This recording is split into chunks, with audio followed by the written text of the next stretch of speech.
அன்பு சொந்தங்களே, அன்பு உறவுகளே, நல்லா இருக்கீங்களா? வாழ்க்கையில் ஆண்டவர் ஒரு நன்மையான காரியத்தை வருஷிக்கப்படுகிறார். கர்த்தருடைய பிள்ளையே, உங்கள் பாவங்கள் இரத்தாம்பர சிவப்பாக இருந்தாலும் அதை பஞ்சை போல ஆண்டவர் வெண்மையாக்க போகிறார். உறைந்த பனியை போல வெண்மையாக்க போகிறார். ஐயோ, இந்த பாவத்திலிருந்து என்னால் விடுதலை ஆக முடியலையே, ஐயோ இந்த சாபத்திலிருந்து என்னால் விடுதலை ஆக முடியலையே, இந்த போராட்டத்திலிருந்து என்னால் விடுதலை ஆக முடியலையே, இந்த கட்டுக்கள்லேருந்து என்னால் விடுதலை ஆக முடியலையே, இந்த சோம்பேறித்தனத்திலிருந்து என்னால் விடுதலை ஆக முடியலையே, இந்த கடன் கட்டுக்கள்லேருந்து என்னால் விடுதலை ஆக முடியலையே, எவ்வளோ போராடி போராடி போராடி இதை மேற்கொள்வதற்கு என்னால் முடியலையே என்று சொல்லி கொண்டிருக்கிற தேவ பிள்ளையே, என்று உனக்கு கர்த்தருடைய வார்த்தை வருகிறது. என்ன வார்த்தை தெரியுமா? சங்கீதத்தின் புஸ்தகம் 103வது சங்கீதத்தில் ஒரு வசனம் சொல்லப்படுகிறது. முதல் வசனம் தாவீது சொல்கிறார், எல்லாருக்கும் தெரிஞ்ச வார்த்தை. என்ன வார்த்தை தெரியுமா? என் ஆத்மாவே கர்த்தரை ஸ்தோத்திரி, என் முழு உள்ளமே அவருடைய பரிசுத்த நாமத்தை ஸ்தோத்திரி, என் ஆத்மாவே கர்த்தரை ஸ்தோத்திரி, கர்த்தர் செய்த சகல உபகாரங்களை மறவாதே. அருமையான கர்த்தருடைய பிள்ளையே, இன்றைக்கு ஆண்டவரை பார்த்து என்ன செய்ய சொல்லுகிறார் என்றால், கர்த்தரை நீ இருதயத்திலிருந்து ஸ்தோத்திரம் பண்ண சொல்லுகிறார்.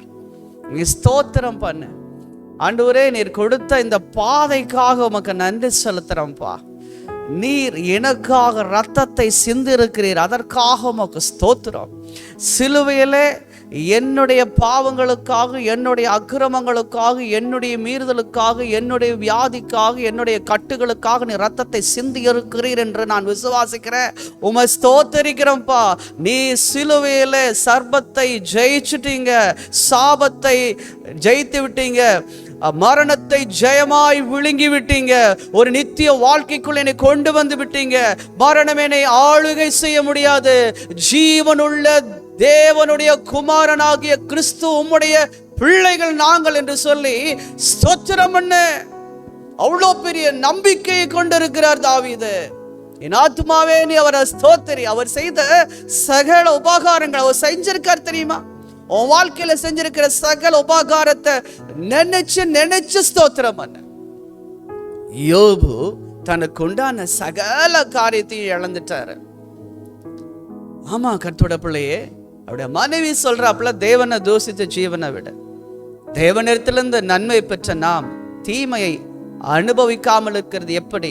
கர்த்தர் கொடுத்தார், கர்த்தர் எடுத்தார், கர்த்தருக்கு ஸ்தோத்திரம், கர்த்தருக்கு ஸ்தோத்திரம் சொன்ன அவ்வளோ பெரிய உத்தமனும் சன்மார்க்கனும் தேவனுக்கு பயந்து பொல்லாப்புக்கு வெள்ளகருவனமாகிய யோபு போல ஒருவனுமே கிடையாது. அப்பேற்பட்ட மனுஷனுக்கு ஒரு சோதனை அனுமதிக்கப்படுது. நீங்களும் நானும் ஏமாத்துறோம். ஆனா அந்த சோதனையில அவர் சொன்ன ஒரே ஒரு காரியம் ஸ்தோத்திரம். உங்க வாழ்க்கையில நீங்க ஸ்தோத்திரத்தை மட்டும் சொல்லி பழங்க. கர்த்தாவே உமக்கு ஸ்தோத்திரம், நன்றி, ஆத்துமாவே நீ அவரை ஸ்தோத்திரி ஸ்தோத்திரின்னு சொல்லிட்டு அவர் நாமங்களை குறிச்சு நீங்க ஸ்தோத்திரம் பண்ணிட்டே இருங்க. மகிழ்ச்சி உங்க உள்ளத்துல பெருகும். கர்த்தர் பெரிய காரியங்களை உங்க வாழ்க்கையில செய்ய விரும்புகிறார். தேவ பிள்ளையே, அவர் செய்த சகல உபகாரங்களையும் மறவாதே என்று சொல்லி அவருடைய ஆத்மாவுக்கு சொல்லி கொடுக்கிறார். நம்முடைய ஆத்மாவுக்கு நம்ம என்ன சொல்றோம்? நம்முடைய ஆத்மா நமக்கு என்ன சொல்லி கொடுக்கிறது?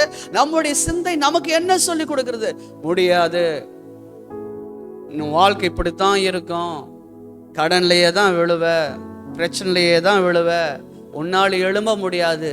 அந்த சத்தத்தை இருதயத்துல கேட்டுக்கொண்டே இருந்தா, இன்னைக்கு நான் சொல்றேன், ஆண்டவர் இந்த ஜபத்தை ஏறெடுக்க சொல்லுகிறார். நீ ஸ்தோத்திரம் பண்ணு. ஆத்மாவுக்கு இவர் சொல்லி கொடுக்கிறாரு, ஆத்மாவே நீ கர்த்தரை ஸ்தோத்திரி. அப்ப ஆத்மாவுக்கு நீங்களும் நானும் ஒவ்வொரு நாளும் என்ன செய்யணும்? சொல்லி கொடுக்கணும். ஸ்தோத்திரம் செய்ய, ஸ்தோத்திரம் பண்ண. ஸ்தோத்திரத்தினால கிருபை பெருகுமாமா, கிருபை பெருக்கும். வேத வசனம் நமக்கு தெளிவாய் சொல்லுகிறது. நாம் கர்த்தருடைய பிள்ளைகளே, வேத வசனம் சொல்கிறது, பூமிக்கு வானம் எவ்வளவு உயரமா இருக்கிறதோ அவருக்கு பயப்படுகிறவர்கள் மேல் அவருடைய கிருபையும் அவ்வளவு பெரிதா இருக்கிறதாமா. கிருபை ஸ்தோத்திரம் கிருபையை பெருக பண்ணும். அந்த கிருபை நமக்கு என்னென்ன செய்கிறது தெரியுமா?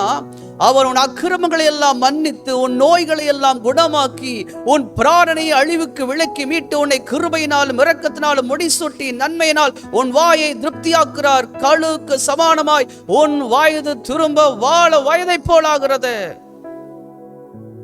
எவ்வளவு பெரிய ஆசீர்வாதம்! சங்கீதம் 103. நாம் கர்த்தருடைய பிள்ளைகளே, அது மட்டுமல்ல, கர்த்தர் உருக்கமும் இரக்கமும் நீடிய சாந்தமும் மிகுந்த கிருபையும் உள்ளவர். அவர் எப்பொழுதும் கடிந்து கொள்ளார், என்றைக்கும் கோபம் கொண்டிரார். அவர் நம்முடைய பாவங்களுக்கு தக்கதாக நமக்கு செய்யாமலும், நம்முடைய அக்கிரமங்களுக்கு தக்கதாக நமக்கு சரி கட்டாமலும் இருக்கிறார். பூமிக்கு வானம் எவ்வளவு உயரமா இருக்கிறதோ, அவருக்கு பயந்தவர் மேலோட கிருபை அவ்வளவு பெரிதா இருக்கிறது. மேற்குக்கும் கிழக்குக்கும் எவ்வளவு தூரமோ அவ்வளவு தூரமாய் அவர் நம்முடைய பாவங்களை நம்மை விட்டு விலக்கினார். உன் பாவத்தை அவர் நினையாமல் இருக்க போகிறார். உன் பாவத்தை ஆண்டவர் உன்னை விட்டு விலக்குகிறார். அதாவது தீங்கை உன்னை விட்டு விலக்குகிறார். பாவத்தை உண்டாக்குற காரியத்துக்கு நீ இடம் கொடுக்காதபடிக்கு ஆத்மாவை ஸ்தோத்திரத்தினால பெருக பண்ண உன் வாழ்க்கையில ஒரு மாற்றத்தை நீ கொண்டு வர முடியும். கர்த்தர் கொண்டு வர முடியும். இன்னைக்கு ஒரு ஆலோசனையை கொடுக்கிறாரு. ஆத்மாவே, கர்த்தர் ஏன் கலங்குகிறாய்? ஏன் எனக்குள் தேங்குகிறாய்? நீ நம்புகிறது அவரால வரும். இன்னைக்கு உன்னுடைய பாடுகளுக்கு ஒரு விடிவை ஆண்டவர் தருகிறார். உன் துக்கத்துக்கு மனமகிழ்ச்சியை கொடுக்கிறார். அதனால ஸ்தோத்திரம் பண்ணுங்க. இன்னையிலிருந்து ஸ்தோத்திரம் பாருங்க. நீங்கள் ஒன்றுக்கும் கவலைப்படாமல் எல்லாவற்றை குறித்து ஸ்தோத்திரத்திற்கூடிய ஜெபத்திலும் வேண்டுதலும் தேவனுக்கு தெரியப்படுத்துங்கள். அப்பொழுது எல்லா புத்திக்கும் மேலான தேவ சமாதானம் உங்கள் இருதயங்களையும் உங்கள் சிந்தைகளையும் கிறிஸ்து இயேசுவுக்குள் காத்துக்கொள்ளுமாமா. உன் பிள்ளைகளை காத்துக்கொள், உன் குடும்பத்தை காத்துக்கொள்ளும். சமாதானமா இருக்கும் உன் வாழ்க்கை. கணவன் மனைவிக்குள்ள எப்பேற்பட்ட போராட்டம் வந்தாலும் ஒரு சமாதானத்தை ஆண்டவர் கொடுப்பாரு. நீ ஸ்தோத்திரம் பண்ணி பழகு. ஸ்தோத்திரம் ஸ்தோத்திரம் ஸ்தோத்திரம் ஸ்தோத்திரம். கர்த்தாவே உமக்கு ஸ்தோத்திரம், அவர் நாமத்துக்கு ஸ்தோத்திரம், அவர் ஜெயம் எடுத்ததுக்கு ஸ்தோத்திரம். ஸ்தோத்திரத்தோடு கூடிய ஜெபம் ஆண்டவர் எதிர்பார்க்கிறார். அந்த விண்ணப்பத்தை எதிர்பார்க்கிறார். பெரும் மகிழ்ச்சியை ஆண்டவர் கொண்டிருக்கிறார். தேவ பிள்ளையே, அவரோட வல்லமை, அவருடைய அக்னி, அவருடைய அநாதி தீர்மானத்தின் ஆளுகை உன் வீட்டுல செயல்பட போகிறது. உன் ஆத்மாவுக்குள் செயல்பட போகிறது. உனக்கு நிச்சயமாய் ஆண்டவர் உன் பாவங்களை மன்னிக்கிறாரு, உன் அக்கிரமங்களை மன்னிக்கிறாரு, உன் மீறுதல்களை அவர் மன்னிக்கிறாரு. நீ ஸ்தோத்திரம் பண்ணு அந்த நன்மைகளுக்காக. கர்த்தருடைய கரம் உங்களை ஆசீர்வதிக்கட்டும். God bless you. God be with you. நாளை சந்திப்போம். இது உங்கள் நேசர் சந்திக்கும் நேரம்.